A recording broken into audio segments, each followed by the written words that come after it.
Abraham Lincoln's accomplishments as 16th President of the United States were born of a national crisis that threatened to destroy the foundations of constitutional democracy in the United States.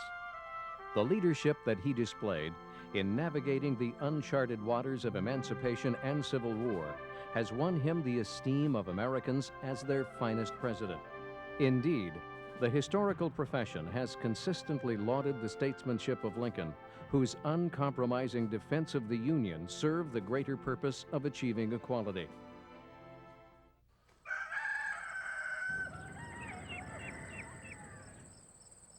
He was born in a Kentucky dirt-floored log cabin to a poor backwoods farmer, Thomas, and his wife, Nancy.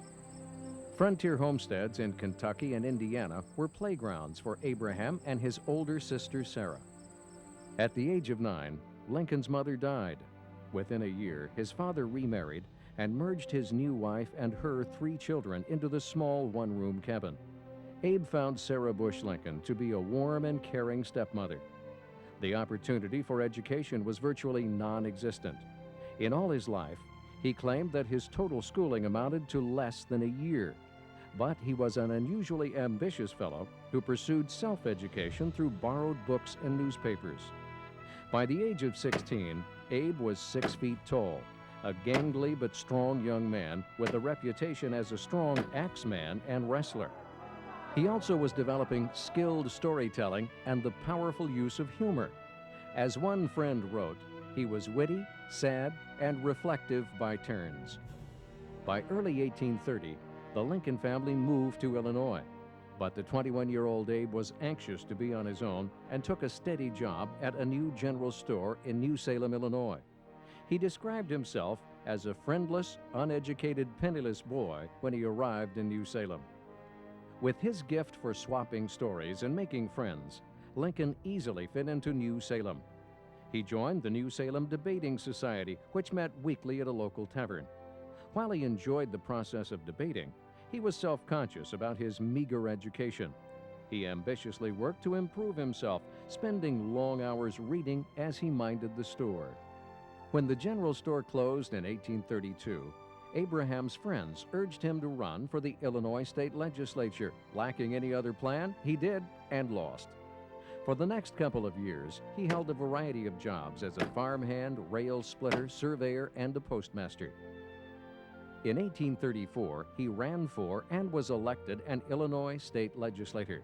Meanwhile, he began studying to be a lawyer, and after 3 years of self-instruction, he passed the law exam. At the age of 28, he arrived in Springfield, Illinois, the new capital of Illinois, with $7 in his pocket.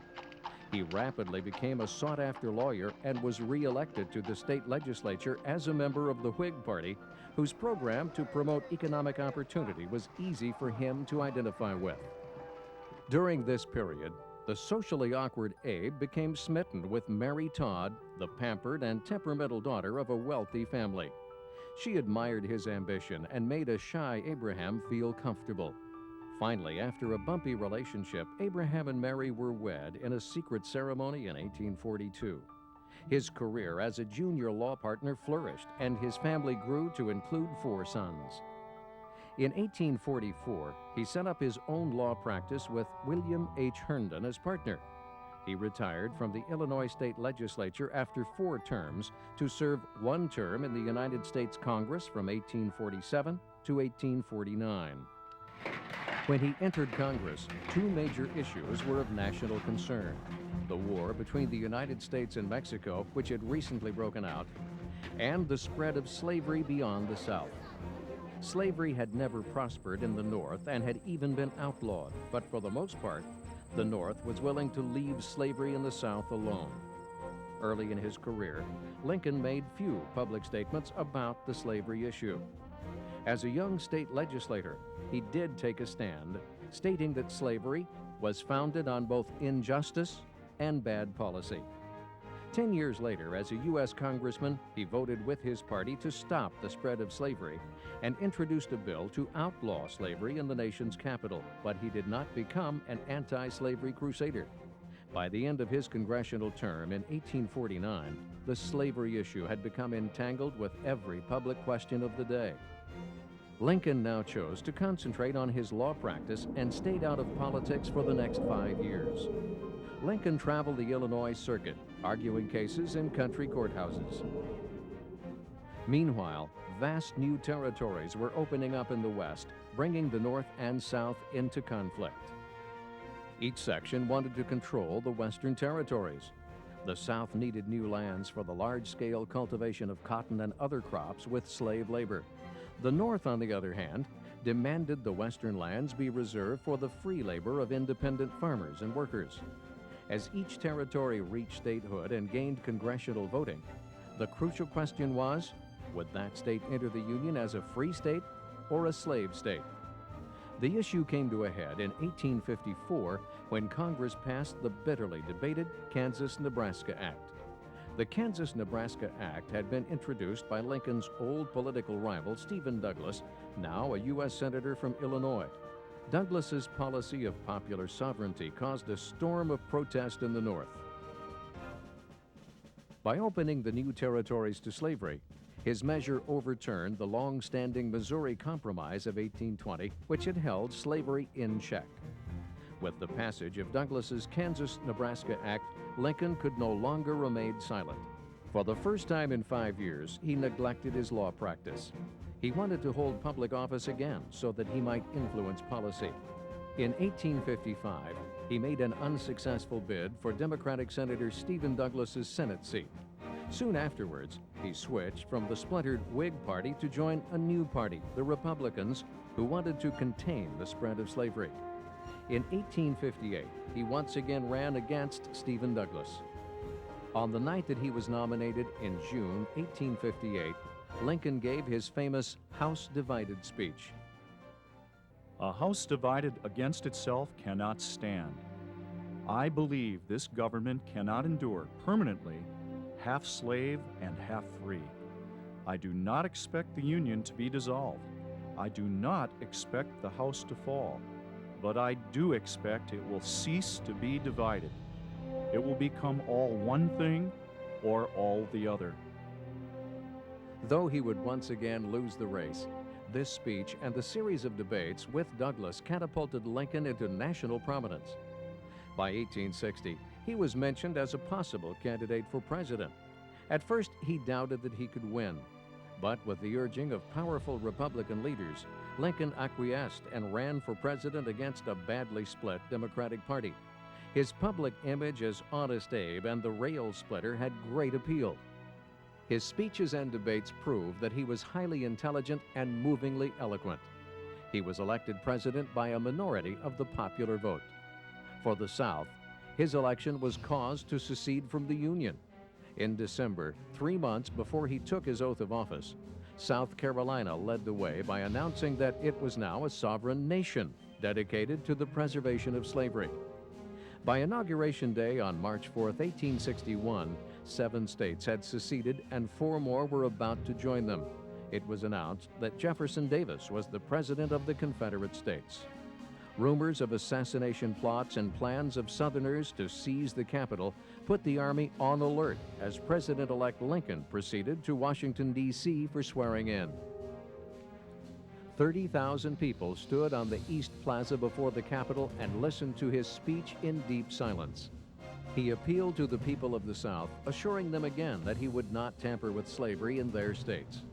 Lincoln wanted to believe that the Union could be saved without bloodshed, but the new president declared that he intended to defend and maintain the Union and to enforce federal laws in all states, just as the Constitution directed him to do. On March 5, 1861, the day after his inauguration, rebel troops surrounded Fort Sumter, located at the entrance to the harbor of Charleston, South Carolina. Hostilities seemed inevitable. Just 5 weeks after Lincoln took office, Confederate guns fired on Fort Sumter, beginning the Civil War. Lincoln declared it an insurrection and asked for a militia of 75,000 volunteers for 3 months to put it down. Congress did not convene until July 4th. Without their involvement, he established a blockade, suspended the writ of habeas corpus for disloyal activity, spent money without congressional approval, and controlled the war effort. Lincoln's broad interpretation of presidential power during the war did not go without question. When Congress convened, he yielded on most legislative matters, but he carefully preserved his independence on questions that he considered executive responsibility. Meanwhile, everyone believed that the war would end quickly. The North claimed the loyalty of 23 states with a population of 22 million. The 11 states of the Confederacy had about 9 million people, and nearly 4 million of them were slaves. The South was mainly agricultural, while the North had factories to produce ammunition and guns, a network of railroads to transport troops, and a powerful navy that could blockade southern ports. But the South's military advantage was in its leadership. Jefferson Davis, the Confederate president, was a professional soldier. In addition, Southerners made up a high proportion of the country's skilled military commanders, such as General Robert E. Lee and General Thomas Stonewall Jackson. Indeed, Lincoln's biggest headache during the early years of the war would be to find competent generals who could lead the Union to victory. By the summer of 1861, both sides were training large armies of volunteers, many of them inexperienced boys who could barely handle a rifle. In July, Union forces under General Irwin McDowell marched into Virginia. Their objective was to sweep down to Richmond and quell the rebellion, but all did not go well. The disaster at Bull Run, the first major battle of the war in July, would be only one of a series of defeats that the Union suffered on the Virginia front. Meanwhile, the Union launched 2 additional offensives, one into Tennessee, the other down the Mississippi River. Lincoln gave command of the Eastern armies to General George B. McClellan, a 35-year-old veteran of the Mexican War. McClellan was considered vain and pompous. Nevertheless, Lincoln had faith in him. McClellan trained his growing army with meticulous care, but as the months passed, he showed no signs of moving against the rebel forces massed in Virginia.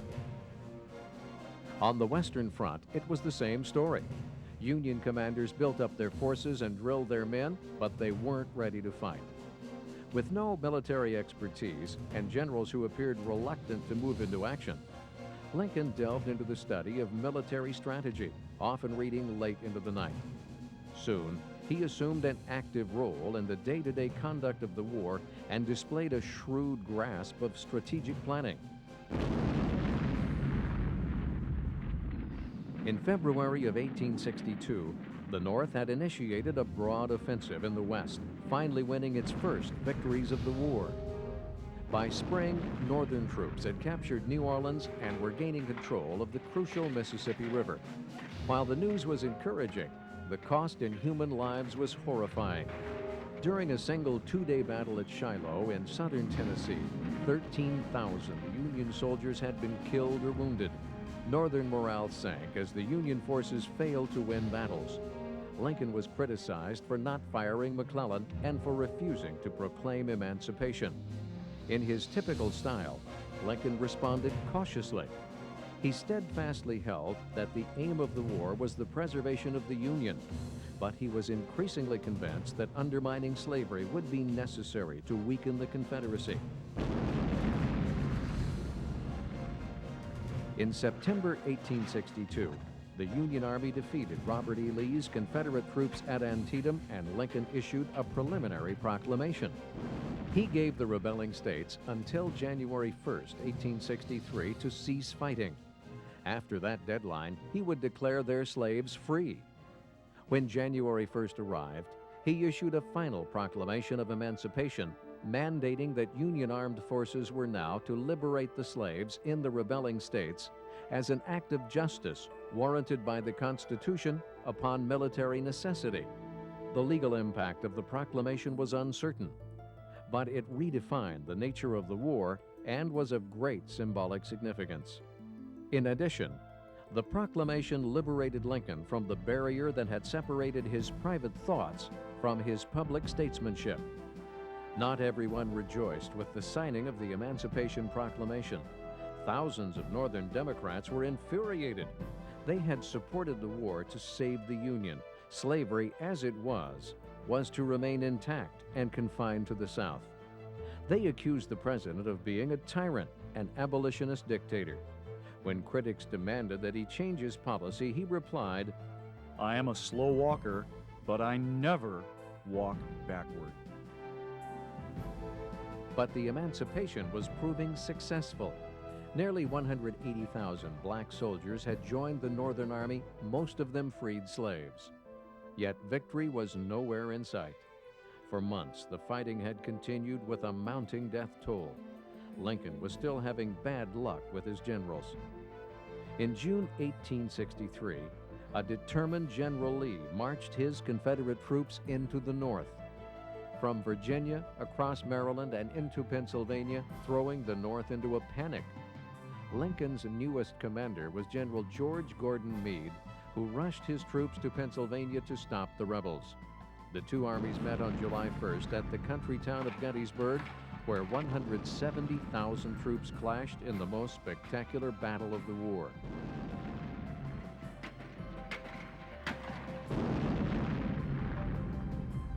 On July 4th, after 3 days of fierce fighting, with more than 50,000 casualties on both sides, Lee's broken and defeated army headed back for Virginia.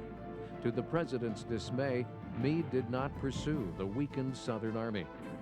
4 months later, a ceremony was held at Gettysburg to dedicate a national cemetery to the soldiers who had died there. The principal address was given by Edward Everett, a popular orator who spoke for 2 hours. Then Lincoln, who had been invited to say a few words, stood up to address the crowd. 77 years ago, our fathers brought forth on this continent a new nation, conceived in liberty and dedicated to the proposition that all men are created equal. Now, we are engaged in a great civil war, testing whether that nation or any nation so conceived and so dedicated can long endure. We are met on a great battlefield of that war. We have come to dedicate a portion of that field as a final resting place for those who here gave their lives that that nation might live. It is altogether fitting and proper that we should do this. But in a larger sense, we cannot dedicate, we cannot consecrate, we cannot hallow this ground. The brave men, living and dead, who struggled here, have consecrated it far above our poor power to add or detract. The world will little note nor long remember what we say here, but it can never forget what they did here. It is for us, the living, rather to be dedicated here to the unfinished work which they who fought here have thus far so nobly advanced. It is rather for us to be here dedicated to the great task remaining before us, that from these honored dead we take increased devotion to that cause for which they gave the last full measure of devotion, that we here highly resolve that these dead shall not have died in vain, that this nation, under God, shall have a new birth of freedom, and that government of the people, by the people, for the people, shall not perish from the earth. His entire Gettysburg address was a brief 2 minutes long and has become regarded as one of the finest examples of writing in the English language. On the Western Front, Union armies had been winning a string of victories. On July 4th, 1863, the day after the battle at Gettysburg, the fortified city of Vicksburg, Mississippi, surrendered to General Ulysses S. Grant.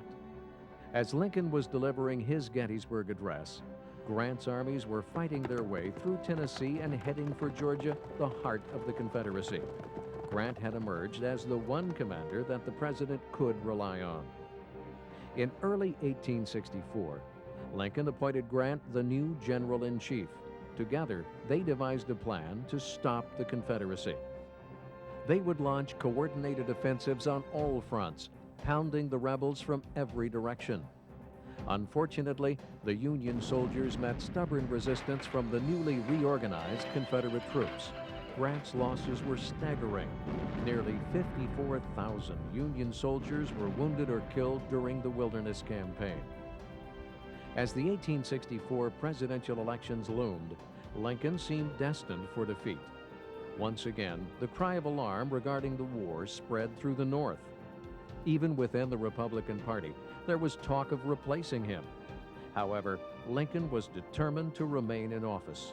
His re-election would show that the people approved of his emancipation policy. In June, he was nominated for a second term.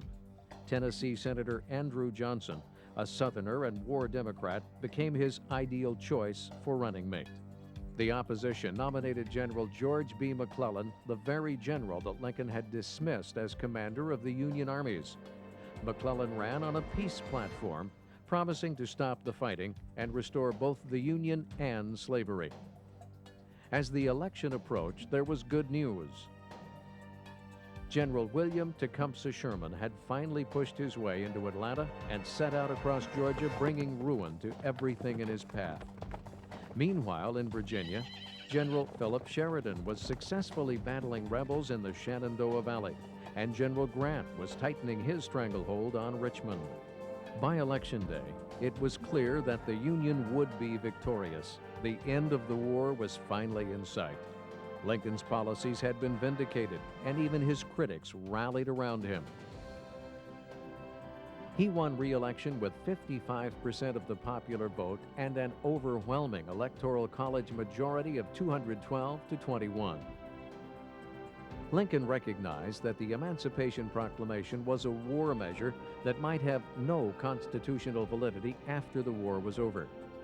The legal framework for slavery would still exist in the former Confederate states, as well as in Union slave states that had been exempt from the proclamation. So together with the Republican Party, he committed himself to a constitutional amendment to abolish slavery. On April 8, 1864, by more than two-thirds majority, the Senate passed the 13th Amendment. A final vote came on January 31, 1865, when a cheering House of Representatives approved the 13th Amendment. Lincoln hailed the vote as a great moral victory. The states ratified the amendment, and it was added to the Constitution, becoming the law of the land. On March 4, 1865, Lincoln took his oath of office for the second time. The pressures of war clearly showed in his face. A friend noted that his features were haggard with care, tempest-tossed, and weather-beaten. He had endured more than any president, stoically withstanding public ridicule and criticism beyond the bounds of decency. He had suffered personal losses with the death of his son Tad and bouts of depression from which his sense of humor was able to rescue him. But through it all, he never faltered. His resolve to persevere was incorruptible and ultimately inspirational. His inaugural speech is considered to be among his greatest, a testimony to his humane spirit. With malice toward none, with charity for all, with firmness in the right, as God gives us to see the right. Let us strive on to finish the work we are in, to bind up the nation's wounds, to care for him who shall have borne the battle, and for his widow and his orphan, to do all which may achieve and cherish a just and lasting peace among ourselves and with all nations. A few weeks later, on April 9th, General Lee surrendered to General Grant at Appomattox Courthouse in Virginia. The next day, news of the surrender turned Washington into a joyous madhouse. President Lincoln was already making plans for the hard task of Reconstruction. Blacks were now free, but they were not true citizens. Ending slavery was only the first step. What would the freed slaves do? How would the white Southerners and the freed slaves live together? 4 days later, on April 14th, Lincoln and his wife attended a play at Ford's Theater in Washington. Suddenly, a man dashed into their box and aimed a gun at the back of the president's head and shot him. An angry actor, an anti-abolitionist named John Wilkes Booth, had assassinated Lincoln at point-blank range. The moment of triumph was suddenly stung by the death of its greatest proponent. Gone was the man who one Civil War journalist described as exhibiting great calmness of temper, great firmness of purpose, supreme moral principle, and intense patriotism. After Lincoln's death, Secretary of War Stimson declared, "Now he belongs to the ages." From an ordinary beginning came an extraordinary man. To this day, Lincoln is considered to be the most effective person to ever hold the office of President of the United States. Lincoln's Civil War-era reforms established the moral obligation of the national government to ensure equal opportunity for all its people. Through the decades that followed, future presidents often sought to emulate this great man of carefully chosen words and wisdom.